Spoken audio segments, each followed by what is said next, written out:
to believe what my theme is today. It's hysterical. But first of all, we have to go through the routine. What's Miss Tasha's favorite color? Purple. What do I love to eat? I love chocolate. And of course, my wonderful voice, which everybody knows about me. All right, here we go. The theme today is hilarious stories about farts, halitosis, burps, UBS, which is uncontrollable breathing syndrome, and not brushing your teeth stink. You just aren't going to believe these. All right, here we go. Miss Tasha has too much fun.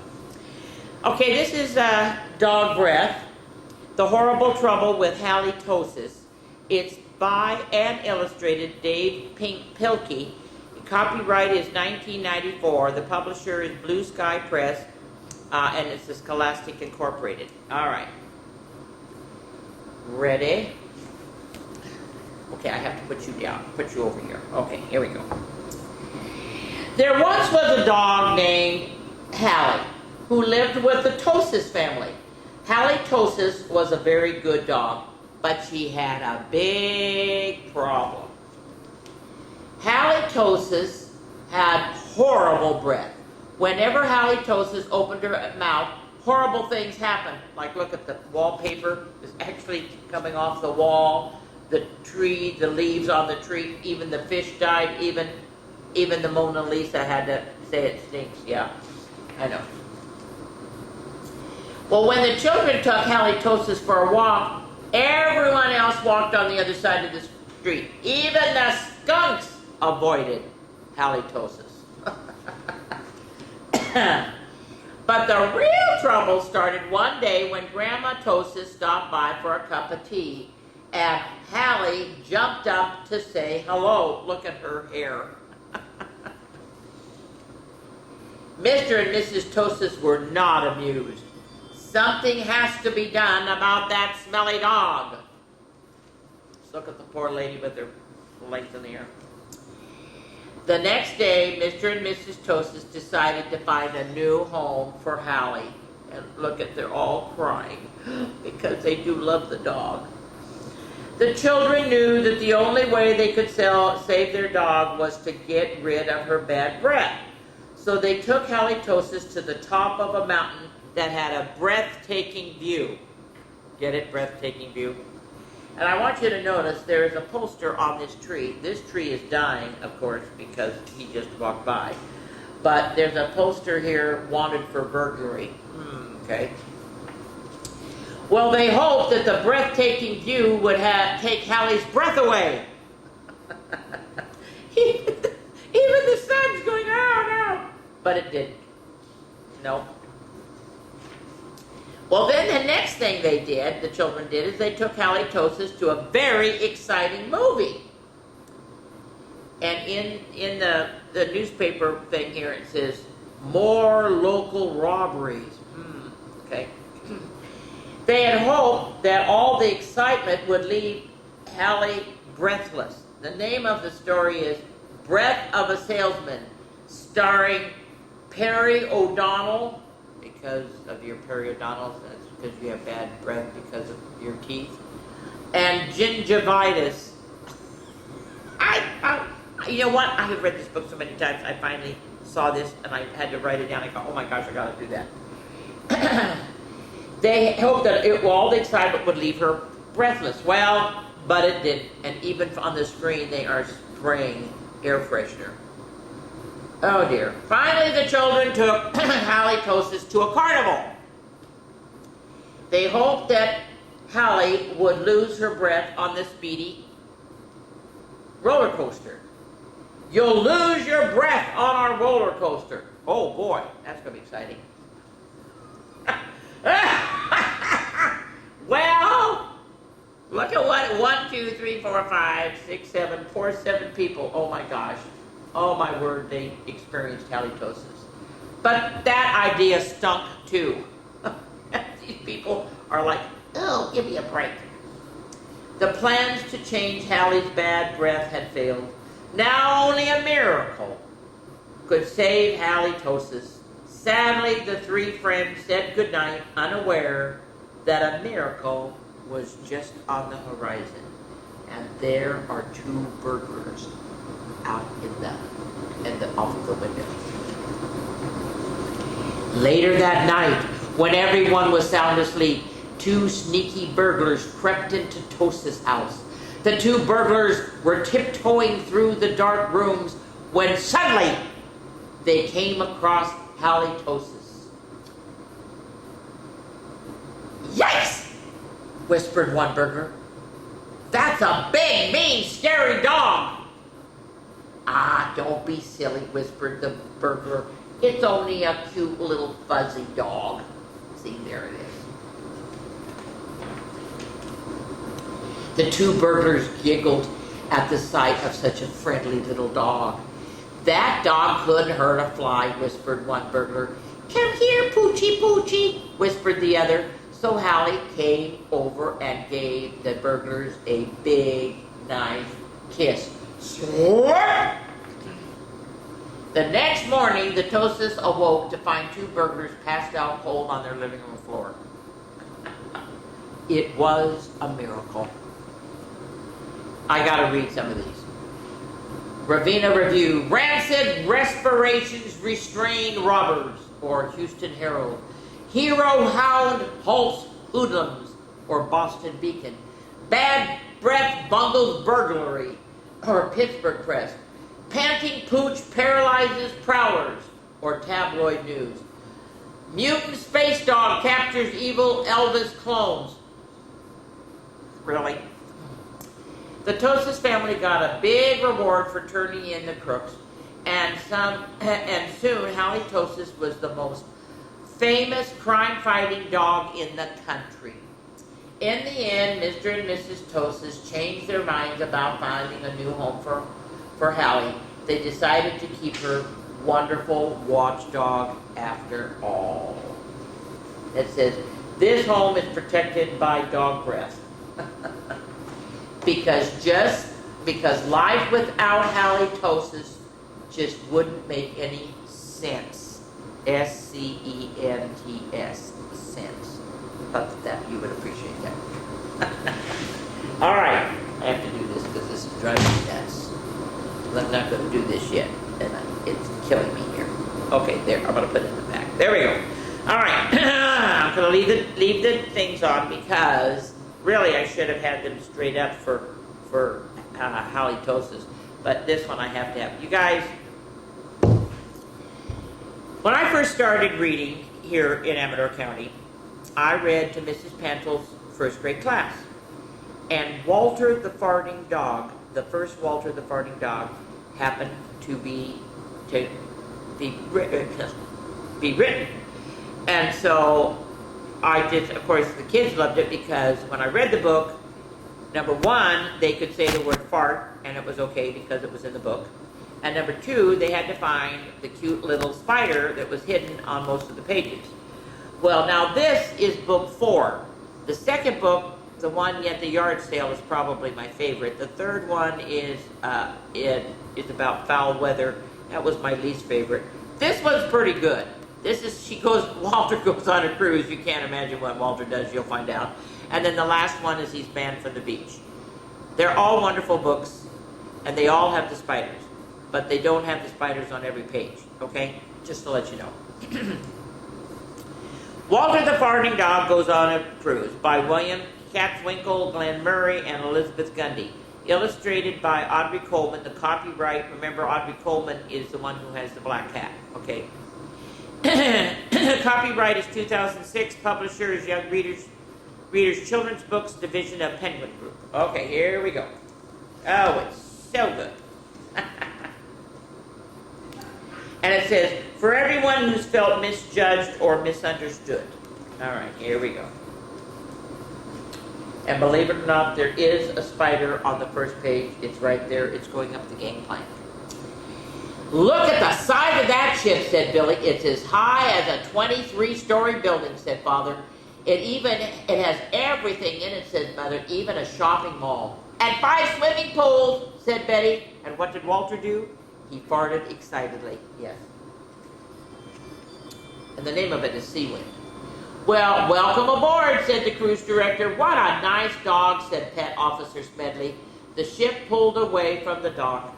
The horn sounded, and what did Walter do? He farted. I know. And believe it or not, the spider is way up there right now. See, I told you, sometimes they're really hard to find. Thank goodness I had a grandson who used a magnifying glass to find it. See, there's the cat. There's the cat that's always with it. All our animals, friends, stay down here in the pet palace, said Pet Officer Smedley. We do our best to make them completely comfortable. Walter sniffed around the fancy room. I'm off for my first round of golf, said Father. I'm off for my massage, said Mother. We're off to swim in all 5 pools, said Billy. Sorry, Walter, added Betty. We'll be back in a little while. Walter set it down on a plush cushion. Not bad, he said to it himself. And what did he do? He farted. Oh, boy, here we go. As soon as the pet palace closed, trouble started brewing. Dogs began growling, cats began hissing, and birds became squawking. Why? Walter was farting. Get that stinker out of here, said the parrot in the corner. Pet Officer Smedley returned with some pet treats and was instantly enveloped in a fart cloud. I love it. This smells like an emergency to me, he said, and he opened up all the vents. Not a good move. And I don't think there's no. I have a little red knot if there is. Okay. Well, on the golf course, guess what? His farts are coming up through the holes. Oh my gosh. On the golf course, Father was lining up a putt, and when he noticed a familiar smell. Oh no! What's that horrible odor? Said one of the other golfers. Must be the sea air, said Father. But Father knew it wasn't the sea air. He saw Pet Officer Smedley coming toward him. We've got a problem with that dog of yours, said Smedley. Yeah, I know. Poor Walter. Ready? Oh, by the way, believe it or not, it's so hard to see, but the spider is on his pants. I know. He really got very talented hiding those spiders. Father, Mother, Betty, and Billy were led back to the pet palace. Fart alert, squawked the parrot. We're going to have to put Walter in quarantine, said Smedley. Oh, no, thought Walter. Lower the lifeboats, squawked the parrot. Women and parrots first. They decided to put Walter in the room where they stored stinky cheeses. Okay. Don't worry, Walter, said Billy. We won't be far away. We'll visit you a whole lot, said Betty as she closed the door. Fair enough, thought Walter, quietly farting. Oh my gosh, look at the size of that cheese. And here it says, stinky cheese, stinkier cheese, and of course there is a spider right there. And then stinkiest cheese. Among the stinky cheeses, there was one big one that called to Walter. I shouldn't eat that, thought Walter. It doesn't belong to me. Yet here we are together, me and the cheese. Perhaps if I just licked it lightly, no one would notice. He licked it lightly, then ate the entire cheese. Can you imagine what's going to happen? Oh my gosh. Even though, and by the way, here the spider is over here right now, over here on this little kid. Even though Walter was tucked away deep in the belly of the ship, his farts crept under the door, slithered along the hallway, and made their way upstairs. By the next day, all 6 dining rooms were filled with farts and angry passengers. This ship stinks! Oh my gosh. We want our money back. Please be patient, ladies and gentlemen, said the cruise director. We're having a little problem with the ventilation system, but we'll have it under control in a few minutes. And look what they did. They put Walter in a little lifeboat out by himself in the ocean. The captain said, put that dog overboard. Walter was lowered in a lifeboat which was tied to the back of the ship. This will be fun, Walter, said said Billy. Officer Smedley promised he would bring you treats every day, said Betty. Fair enough, thought Walter, farting. That night, the huge block of cheese inside him began doing its work, plugging up all of the farts. Okay. Look at him with that octopus, it's hysterical. The passengers were enjoying themselves again, and while Walter trailed behind in his lonely lifeboat, the gas is building badly, he said, but at least I'm still attached to the ship. And they're having fun, they're dancing, oh yeah, they're having a great time. Yeah, right. Suddenly, the computer system that controlled everything on the ship crashed, and the backup system crashed right behind him. The power died, the engines quit, and the ship drifted helplessly.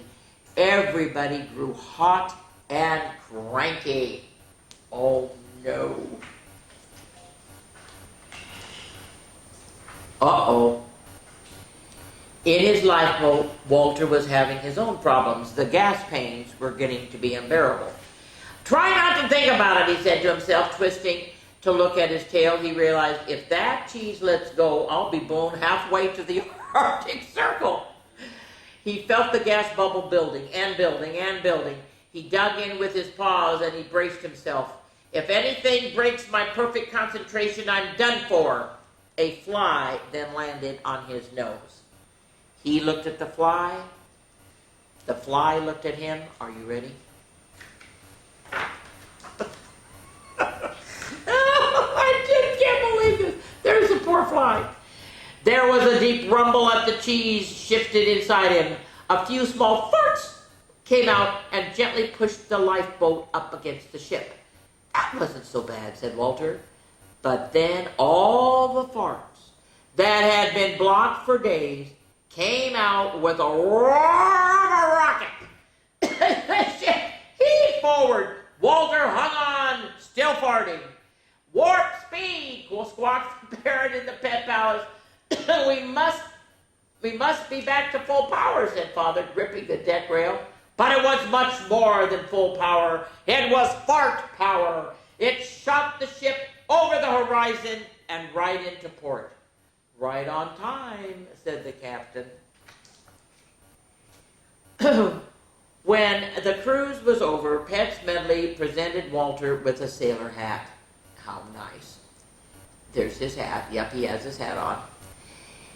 It was an honor having Walter on our cruise. We had a great time, but it's good to be back on land, said Mother. Anyone for pizza? Asked Father. Hold the cheese! Squawked the parrot. And what did they name it? They renamed it Walter's Wind.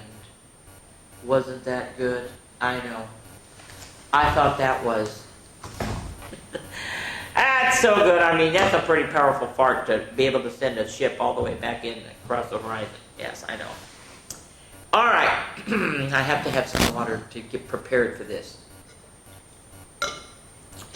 Okay, now listen, guys. I got this book, and because I got this book, I decided, okay, I can go through and I can find my other books that I have had, all the other books I've had, except this is a new book. And I thought, I got to do this book. Sorry, because the kids know me about, especially with Walter and the farting. They know that. So, the name of the book is No One Likes a Burp. It's by Zoe Foster Blake, illustrated by Adam Nichol. Copyrights 2021. It's a Penguin Workshop imprint of Penguin's Random House, LLC. This is hysterical. I'll put this down. You don't need this. All right. Now you notice there happens to be two. There happens to be a purple one and a kind of a olive colored one. Okay, ready? Fart and Burp were the best friends. They spent their days having adventures and leaving dreadful smells wherever they went. More shells and less smells, huh? I told you to bring drinks, not stinks. So you can tell she's the burp and he's the fart. Okay. But sometimes Bert wished that they didn't make people say yuck and gross and pu. It wasn't a nice feeling. But do we need to visit the poop shop? Doesn't it upset everyone doesn't upsetting everyone bother you, Fart? Imagine if we made people happy. We're happy, that's what counts. We just dropped a booty bomb. but Bert wasn't so sure. Okay, I should have turned off my phone, so just let it go. No. Okay, there we go. Thank goodness I can turn it off on my wristwatch. The next day, Bert snuck off to the rose gardens at the park. She rolled around in the fallen petals, hoping their perfume would rub off of her and she would smell different.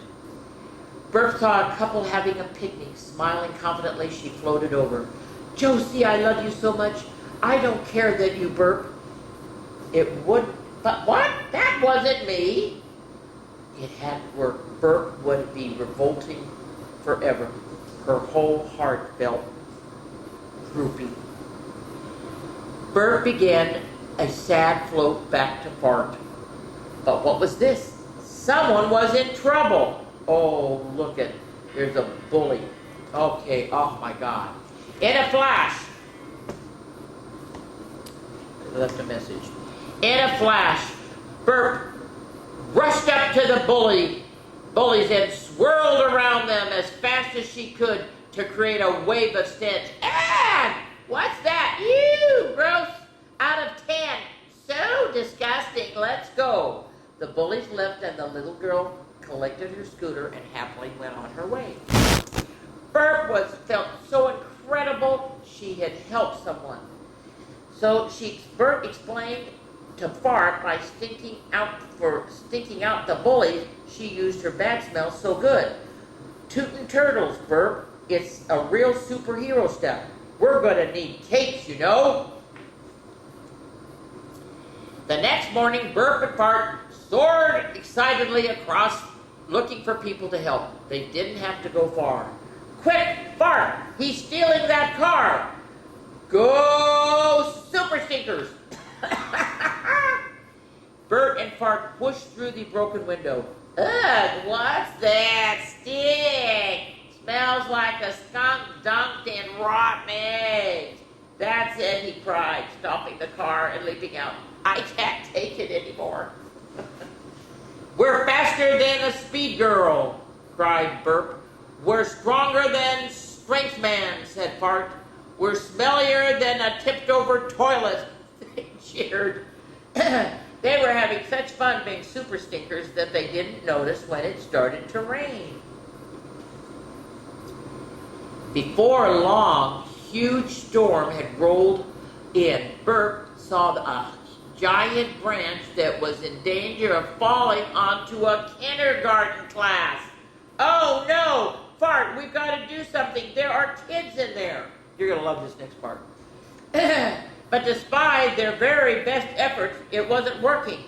Their stink wasn't powerful enough to evacuate the whole kindergarten. Teachers and kids were just used to whiffs and stinks. In kindergarten, that's what happens, yes. What are we going to do? We need more stench strength. I have an idea. Have you ever heard of sewage? What's a sewage? Quick, follow me. Uh-oh, here he is. Bert gasped. Whoa, what is that? That's sewage gas, the most powerful and disgusting smell in the whole world. Wow, it's amazing. Hello, I'm Suey.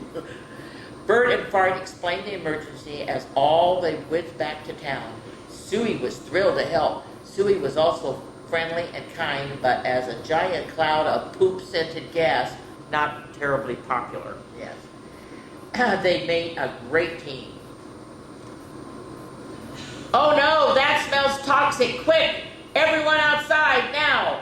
Burp and Fart worked as fast as they could to squeeze Suey inside. It wasn't easy, but Suey's sickening stink worked instantly. Crack! Everyone was safely outside when the branch fell on the roof with a big crash. Phew! Everyone's out. Even if the world thought that they were disgusting, horrible, and gross, these 3 super stinkers had saved the day, and that made Bert very, very happy. So we have a cake too?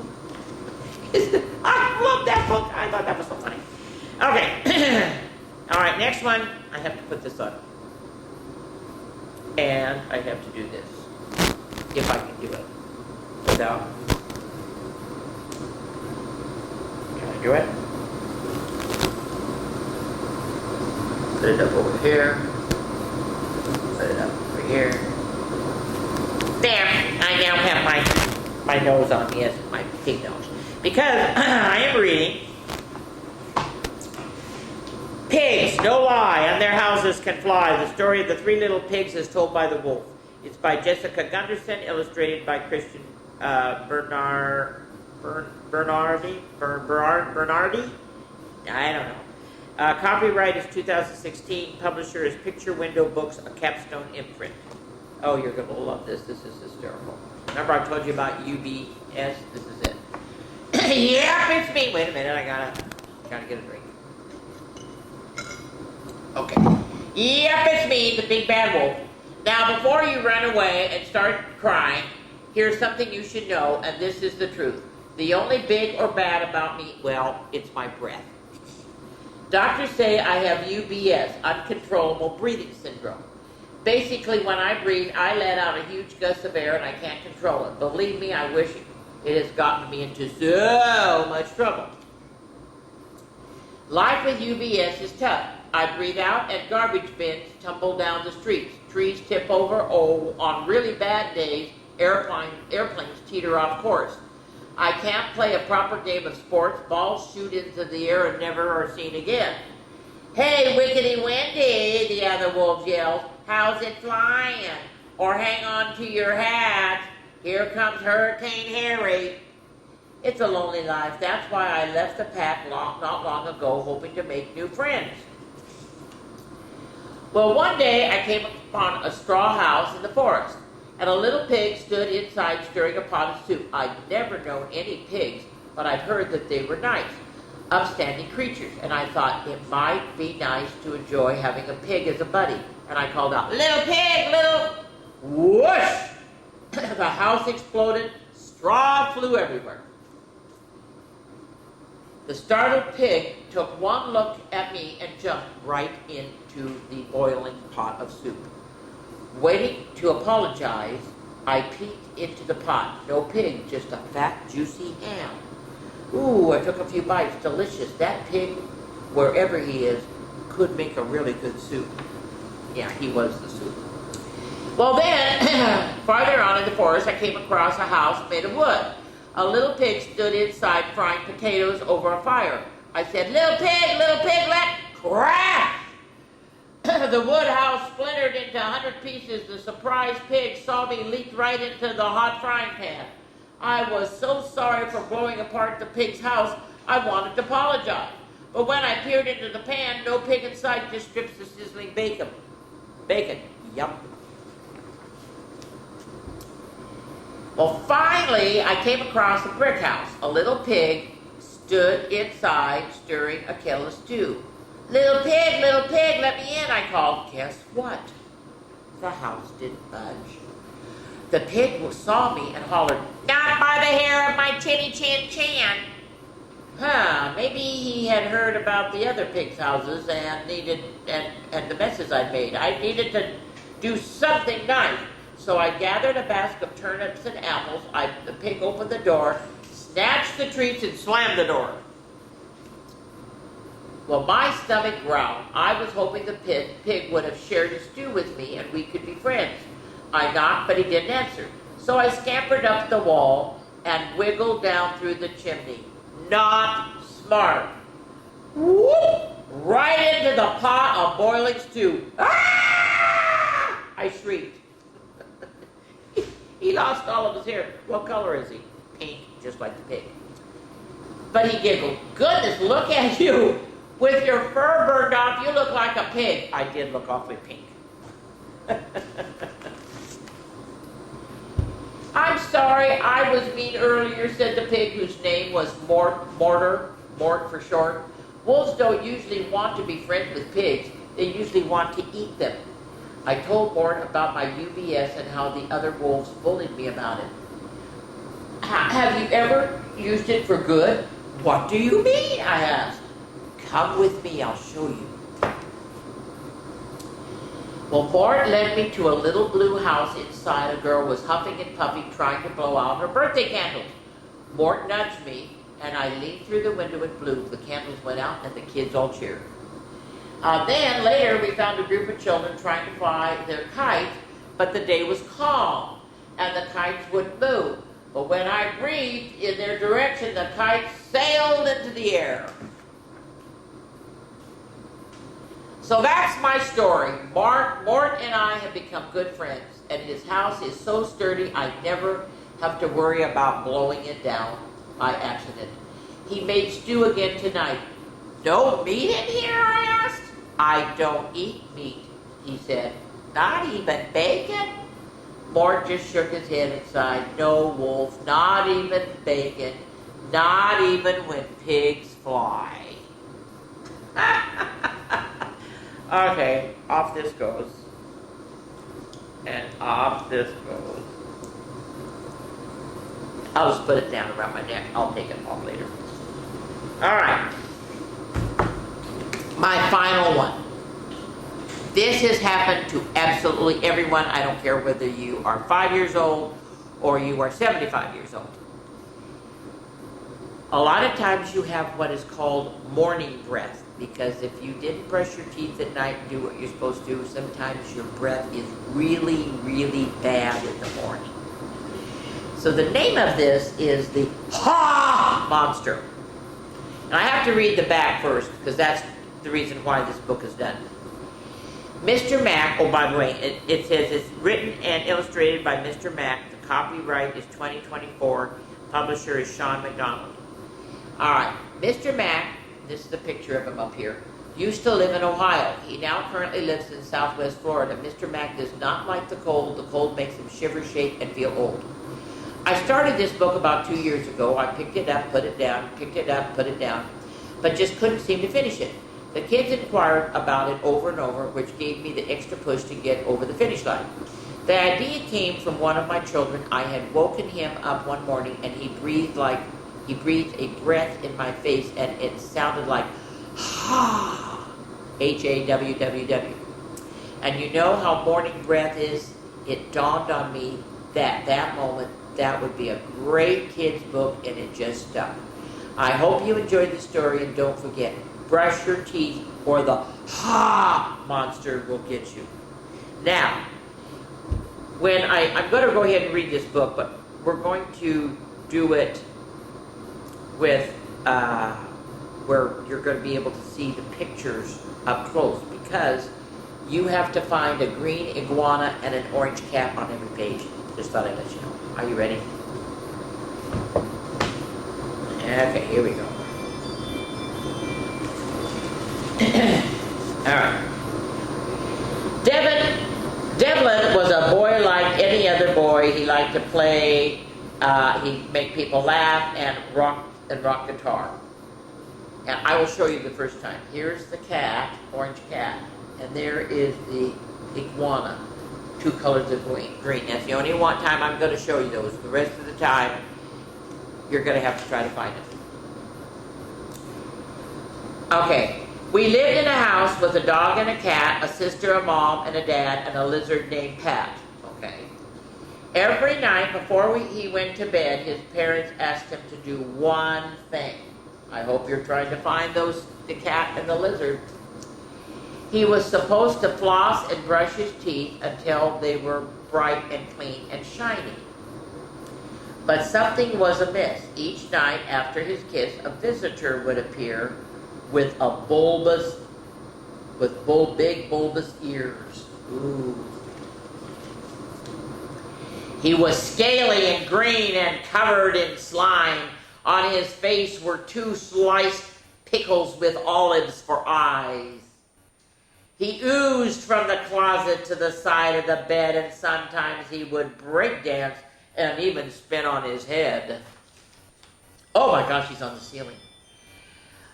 But scariest of all, he would climb the wall above the bed, right above Devlin's head. He was staring and still and never saying a word, sitting on his perch like a big green bird. Are you continuing to find the cat and the lizard? And with a flash and a growl, with his big banana grin, he would breathe in a breath and leap from the wall. Ha! It was a stinky breath, the stinkiest of all. It smelled like eggs and poop and grandpa toads, and when the monster breathed it sounded like ha! Devlin remembered he'd forgotten to brush his teeth. He could kill this monster. Yes, he ran for the door. He ran down the stairs with the monster at his feet racing behind him. He stumbled to the bathroom and he found his brush and toothpaste. Devlin brushed his teeth. The monster breathed, ha! Devlin's teeth, they started to shine. The monster looked scared. He tried to run and hide. He's going, ah! Devlin brushed left. Devlin brushed right. Devlin brushed that monster right out of sight. Ooh! And when he turned around, the monster was no more. No smell of eggs and poop and Grandpa Toads. The monster was gone. The very next night, Devlin said, look at me, and my teeth are so clean, I don't have to worry. The monster won't get me. Don't let the monster get you. Brush your teeth, whatever you do. I thought the parents would enjoy that book too. Okay, believe it or not, that is it for Miss Tasha for the month of July. I haven't figured out what I'm going to do for August, but something exciting will come up. You know I come up with fun books anyway. I hope you're having a wonderful, and it's going to be so hot, so make sure you take care of yourselves, okay? Bye-bye.